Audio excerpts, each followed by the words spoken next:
Pada kesempatan kali ini, sesuai dengan banyaknya permintaan untuk membahas mengenai cerita Sun Wukong, terutama bagi kalian yang sering mempertanyakan, ini kenapa perjalanan mencari kitab suci kok nggak nyampe-nyampe? Why?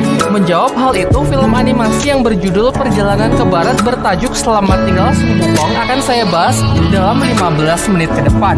Benang merahnya menceritakan peristiwa yang terjadi pasca Sun Wukong berhasil mendapatkan kitab suci yang justru dikhianati oleh Kaisar Langit. Tanpa berlama-lama, langsung saja ke ceritanya. Pada suatu malam, Sun Wukong datang ke Istana Langit, yaitu tempat dari para dewa, untuk menemui putri dari Kaisar Langit yang bernama Su Yi. Pertemuan pertama mereka berlangsung di bumi, dan mereka pun juga saling menyukai. Namun sayangnya aksi Wukong diketahui oleh pasukan langit yang menganggap tindakannya ini melanggar aturan karena telah menerobos tanpa izin. Dalam sekejap ia pun langsung dikepung oleh 100.000 pasukan langit. Su Yi yang menyaksikan hal itu juga tidak bisa berbuat apa-apa, karena sebenarnya ia juga bersalah sudah menjalin hubungan dengan orang luar. Ditunjukkanlah kekuatan Sun Wukong yang sangat luar biasa. Bahkan tim elit yang bernama 8 Jinggang sudah menyatukan seluruh kekuatannya dengan mudah bisa Wukong kalahkan.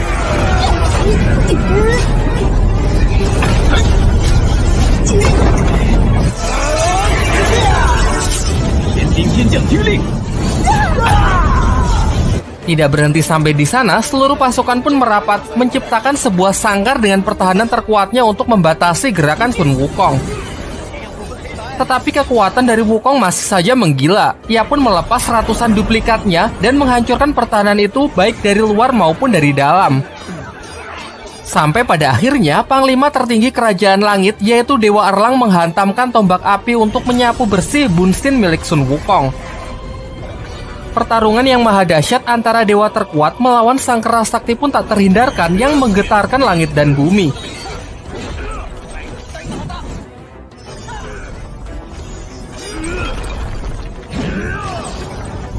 Duel udara yang nampaknya seimbang memaksa Sun Wukong menunjukkan wujud aslinya, yaitu seekor kera raksasa yang langsung menghantam Dewa Erlang terhempas ke darat.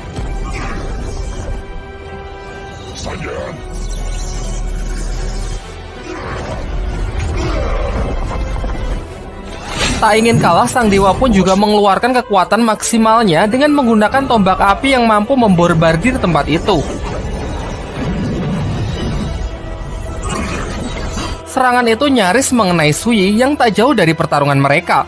Beruntung Sun Wukong masih sempat berbalik untuk membawanya ke tempat yang lebih aman dan meminta Su Yi menunggunya sampai semuanya berakhir.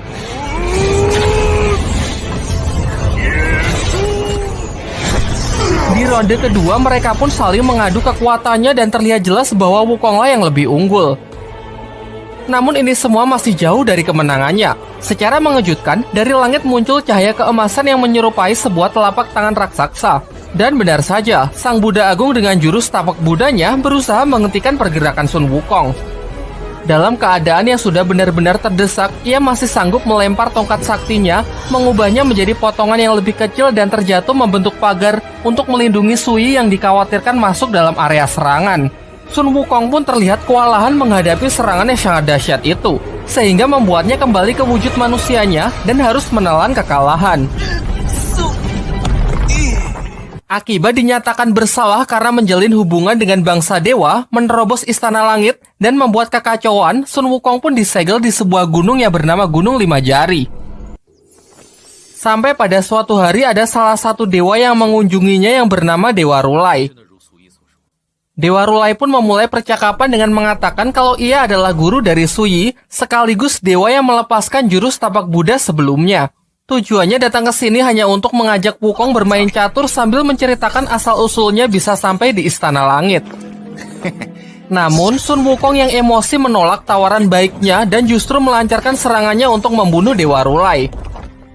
Dengan perbedaan kekuatan yang sangat signifikan, Dewa Rulai dengan santai bisa mengelak dari semua serangan yang Wukong lancarkan, bahkan usahanya itu berlangsung selama berhari-hari tanpa bisa menyentuhnya sedikit pun.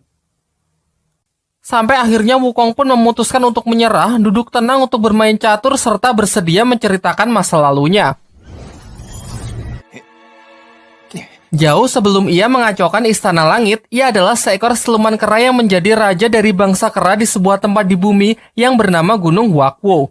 Sampai pada suatu hari, Suyi turun dari Istana Langit untuk pertama kalinya dan menjadi awal pertemuan mereka. Suyi turun ke bumi hanya untuk jalan-jalan dan menemukan sebuah sungai yang tak pernah ia lihat di Kerajaan Langit sebelumnya. Lantas ia pun langsung masuk ke dalam air untuk bersenang-senang. Akan tetapi secara tak sengaja, telapak kakinya menyandung sebuah batu sehingga membuatnya terluka dan mengeluarkan darah. Ternyata bau dari darah segarnya memancing seekor piranha raksasa penghuni sungai itu untuk memangsanya. Dan ketika ia nyaris tenggelam, beruntung Sun Wukong bergegas datang dan berhasil mengeluarkannya dari air dengan selamat. Singkat cerita, mereka pun saling berkenalan. Suyi mengatakan bahwa ia berasal dari Istana Langit dan ini menjadi kali pertamanya turun ke bumi. Sedangkan Sun Wukong juga menjelaskan kalau ini adalah Gunung Huakuo, tempat kediamannya. Sebagai tanda terima kasihnya karena sudah diselamatkan, Suyi pun mengumpulkan bunga-bunga indah di tempat itu untuk diberikan kepada Wukong. Tetapi dengan polosnya Wukong malah memakannya.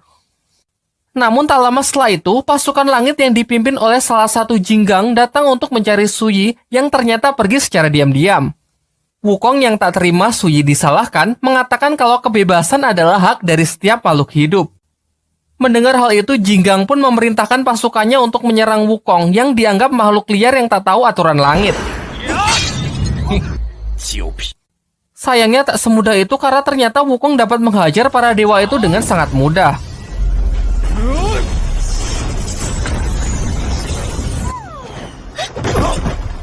Suyi pun lantas segera merelai mereka dan bersedia ikut kembali ke Istana Langit untuk menyudahi perkelahian mereka. Kini di hadapan Dewa Rulai, Wukong pun mengaku bahwa membiarkan Suyi pergi pada waktu itu adalah penyesalan terbesarnya. Lanjut ke ceritanya, sejak pertemuan pertama mereka, Suyi sering sembunyi-sembunyi turun ke bumi hanya untuk menemui dan bermain bersama Sun Wukong. Banyak waktu mereka habiskan bersama untuk berkeliling menikmati pemandangan di Gunung Huakuo. Wukong juga mengajak Suyi masuk ke dalam sebuah gua yang merupakan tempat terindah di sana. Ia menceritakan sewaktu kecil ia sering sekali bermain di tempat ini. Wukong pun menyarankan agar Suyi tinggal di sini saja bersamanya untuk selamanya.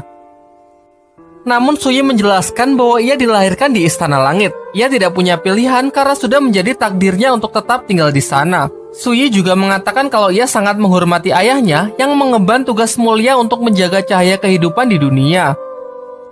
Ia berharap suatu hari nanti Sun Wukong juga bisa menjadi dewa yang hebat untuk turun menjaga keadilan dan menegakkan kebenaran. Terakhir, Suyi memberikan bulu ekor pertama yang jatuh dari Langpao, hewan suci peliharaannya yang merupakan lambang dari perdamaian.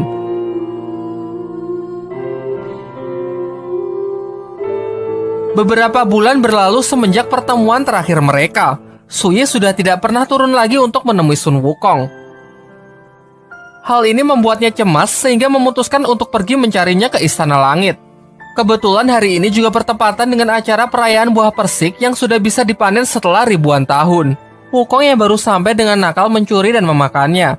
Ia pun juga berhasil menemui Suyi yang menjelaskan bahwa aturan langit semakin ketat sehingga ia tak bisa lagi turun ke bumi untuk menemui Wukong. Sayangnya kelancangannya menerobos kerajaan langit diketahui oleh anggota Jinggang dan terjadilah pertempuran dahsyat yang sudah kita lihat di awal film sebelumnya. Di masa hukumannya, Wukong terus merenungi semua yang telah ia lakukan. Lalu Dewa Rulai mengatakan bahwa Wukong harus bisa mengontrol emosinya, berpikir dengan tenang dan melihat sesuatu hal dari segala sudut pandang. Dalam permainan catur mereka memperlihatkan Wukong yang sudah merasa mati langkah. Dewa Rulai lalu meninggalkannya dan berjanji akan membebaskan Wukong jika ia berhasil menyelesaikan langkahnya. Tak terasa ratusan tahun pun telah berlalu. Wukong pun mulai berpikir dengan tenang dan melakukan berbagai simulasi dengan ratusan dirinya untuk bisa menyelesaikan langkahnya. Sampai akhirnya saat Dewa Rulai kembali, ia berhasil menemukan sebuah langkah untuk memenangkan pertarungan catur tersebut. Setelah itu, Sun Wukong mendapatkan tugas dari langit yang memerintahkannya untuk melakukan perjalanan suci bersama Biksu Tong Samcong untuk mengambil kitab suci di wilayah barat. Dewa Rulai pun berjanji bahwa Wukong akan diizinkan menemui Suyi jika ia berhasil menyelesaikan tugas tersebut. Singkat cerita, akhirnya perjalanan pun dimulai. Mereka tak hanya berdua, ada juga Cupatkai, Sawucing, dan seekor kuda putih untuk mengawal perjalanan tersebut. Mereka bersama-sama saling bahu-membahu untuk melewati seluruh rintangan dan kesulitan dalam setiap langkah. Dari hanya sekedar membantu orang-orang yang mereka temui di sepanjang perjalanan sampai menghadapi siluman-siluman buas yang mengancam nyawa mereka. Usaha dan kerja keras mereka pun tak sia-sia karena kini mereka telah sampai di tempat tujuan. Terlihat sebuah badai api raksasa yang melindungi kitab suci yang hendak mereka ambil. Pada awalnya Biksu Tong berniat mengambilnya sendiri dan memerintahkan para muridnya untuk menunggu saja di luar. Tetapi karena merasa khawatir, Wukong pun mengikutinya. Di dalam badai tersebut, Wukong malah memasuki sebuah ilusi yang memperlihatkan ketakutannya akan kehilangan Suyi. Singkat cerita, ia pun berhasil terlepas dari ilusi tersebut, juga berhasil keluar dari badai api bersama Biksu Tong dan kitab suci yang disebut api penyucian. Di waktu yang bersamaan, di Istana Langit, Suyi mendengar kabar bahwa Wukong sudah berhasil menyelesaikan tugasnya. Dengan gembira, ia pun berlari mencari sang ayah untuk memastikan kebenaran hal tersebut. Namun ia memasuki ruangan Kaisar Langit tanpa mengetuk pintu dan mengetahui kalau ayahnya tersebut sedang merencanakan sesuatu yang jahat. Lantas Kaisar Langit pun segera meringkus Suyi dan melemparkannya ke alam bawah yang merupakan alam kematian agar tak mengganggu rencananya.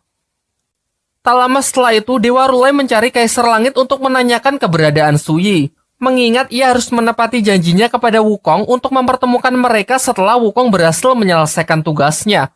Namun dengan santainya Kaisar Langit mengatakan kalau Suyi sudah meninggal karena sakit keras.